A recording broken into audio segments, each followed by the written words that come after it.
अस्सलाम वालेकुम, this is Faisal from stock बाजार मुनीर खनानी सिक्योरिटीज। जो लोग पहली दफ़ा वीडियो देख रहे हैं उन्हें बताते चले कि इस वीडियो में पीएसएक्स की समरी देने की कोशिश करेंगे, स्पेशली जो बेंचमार्क है केसी 100 इंडेक्स, किस शेयर में हमारे पास आज अपॉर्चुनिटी रही, कहाँ पे प्रेशर था, वॉल्यूम्स क्या थे, जियोपॉलिटिकल इवेंट्स आने वाले दिनों के लिए क्या कह रहे हैं, फाइनेंशियल रिजल्ट्स जो आज अनाउंस हुए उनका कितना इम्पैक्ट था मार्केट के ऊपर, और एंड में हम कोशिश करते हैं कि टेक्निकल एनालिसिस की बेसिस पे आपको आने वाले दिनों में इंडेक्स की मूवमेंट बताने की कोशिश करें।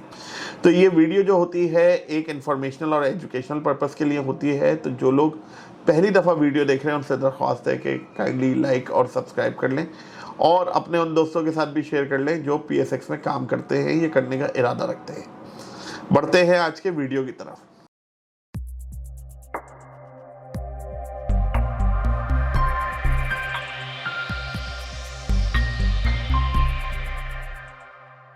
तेरह अप्रैल और मार्केट एज एक्सपेक्टेड मूव हुई कि डाउन आना था। वजह सबके सामने कि इस्लामाबाद टॉक्स सक्सेसफुल नहीं हो सकी।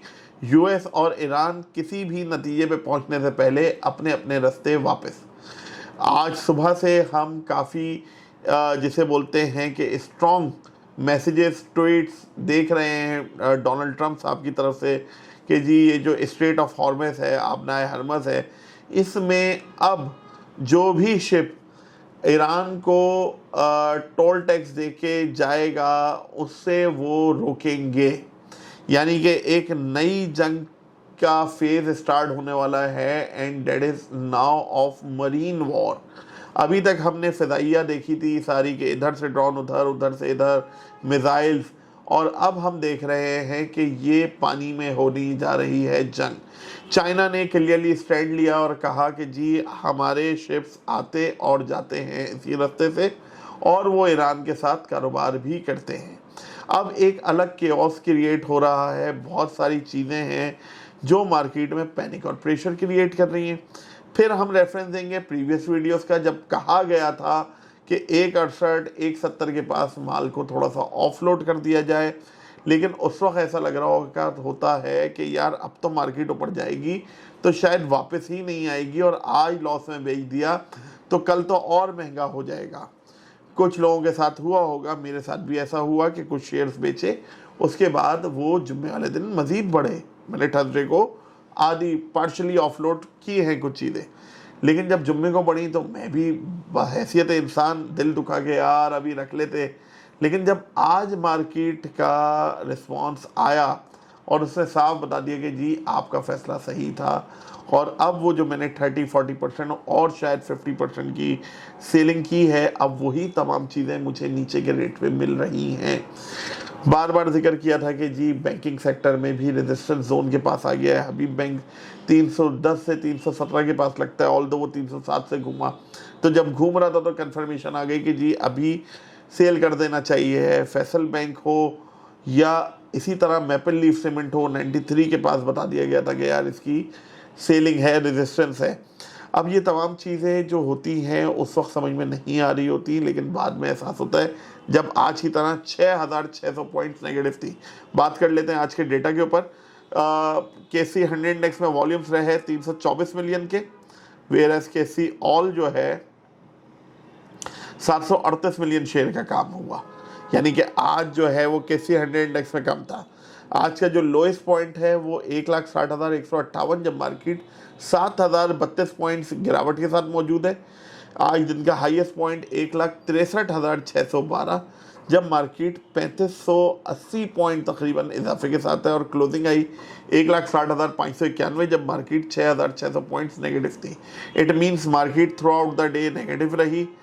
100 में से जो केसी 100 इंडेक्स की 5 कंपनीज हैं वो अपसाइड, 93 डाउनसाइड, और सिर्फ 2 ऐसी हैं जो अनचेंज रही। अब अगर हम बात कर लें अपने हीट मैप की, तो यहाँ से नज़र आ रहा है कि कमोबेश हर शेयर ही शदीद लाल है, और हमने यहाँ पे देखा भी कि सिर्फ 5 कंपनीज ऊपर हैं, 93 डाउन है।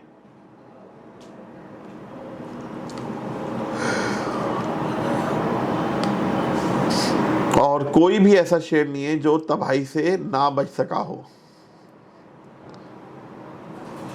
केसी ऑल शेयर में यहाँ पे अगर आप देखें तो वर्ल्ड टेलीकॉम खरामा 1.47, ₹1.18 का बॉटम लगा के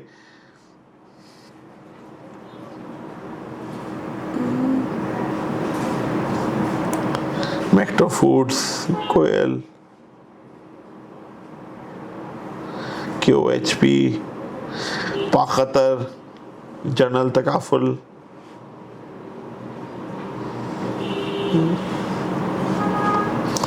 टाटा टेक्सटाइल,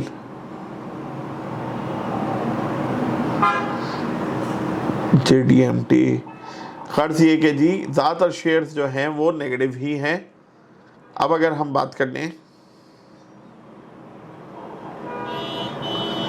अपने फाइनेंशियल्स की, तो आज बलूचिस्तान व्हील्स, दीवान खालिद टेक्सटाइल मिल्स और दीवान मुश्ताक टेक्सटाइल मिल्स, दीवान की दोनों फैक्ट्रीज डिफॉल्टर सेक्शन में, वेयर एज बलूचिस्तान व्हील ने अच्छी EPS पोस्ट की ₹5.68।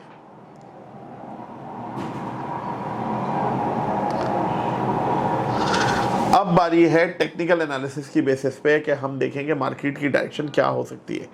मार्केट ने गैप डाउन ओपनिंग दी, एक्सपेक्टेड था, और मार्केट ने 1,61,500 के पास से एक रिवर्सल लेना था। तो जब हमने दोपहर में देखा तो 1,61,200 के पास से मार्केट ने बाउंस बैक किया और मार्केट ऊपर गई।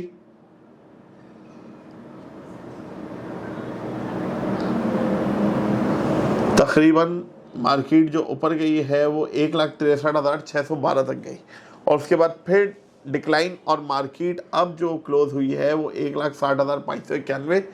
मार्केट में ऐसा लगता है कि शायद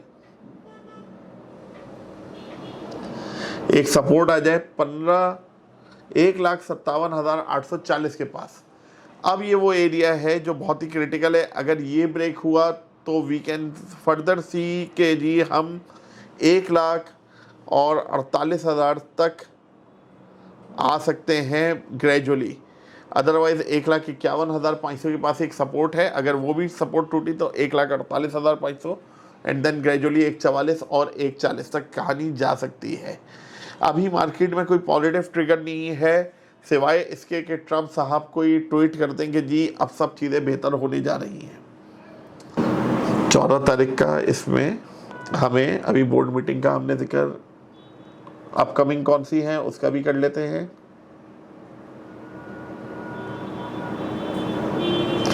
ये कैलेंडर देखना काफ़ी अहम होता है कि जिन शेयर्स में आप काम कर रहे हैं उसमें आपके पास एक अच्छी अपॉर्चुनिटी और इनसाइट हो कि अब क्या होने वाला है। लेवल्स हमने आपको बताया कि जी कहाँ पे है सपोर्ट, कहाँ पे मिल सकती है। ग्रेजुअली आपको 1,51,000 के पास सपोर्ट मिल सकती है। कौन से शेयर्स में काम करना चाहिए, किस स्ट्रैटेजी से काम करना चाहिए। स्ट्रैटेजी तो ये हो कि आपको तमाम पैसे अभी इन्वेस्ट नहीं करने हैं, मार्केट मौका देगी। किन शेयर्स में काम करना चाहिए, फंडामेंटली स्ट्रॉन्ग स्क्रिप्ट में काम करना चाहिए। फार्मा और आपका सीमेंट सेक्टर बेहतर है क्योंकि उसकी खबरें हैं कि जी एक्सपोर्ट होना है, अफगानिस्तान के साथ मामला तय हो रहे हैं और आहिस्ता आहिस्ता चीज़ें रूटीन पे आ जाएंगी, ट्रेड्स। तो जब ये सारी चीज़ें होंगी तो आपके पास सीमेंट और फार्मास्यूटिकल सेक्टर में एक अच्छी अपॉर्चुनिटी नज़र आती है। कौन से लेवल पे लेना है, कब लेना है, उस सब के लिए हम आपको आगाह करेंगे। और आगाह करने के लिए क्या है कि आपने दिए गए नंबर पर रब्ता करना है सो डैट आप ग्रुप का हिस्सा बन जाएं। ग्रुप का हिस्सा बनने के लिए जो शराइत हैं वो दिए गए नंबर पर रब्ता करके आप मालूम कर सकते हैं। Thank you.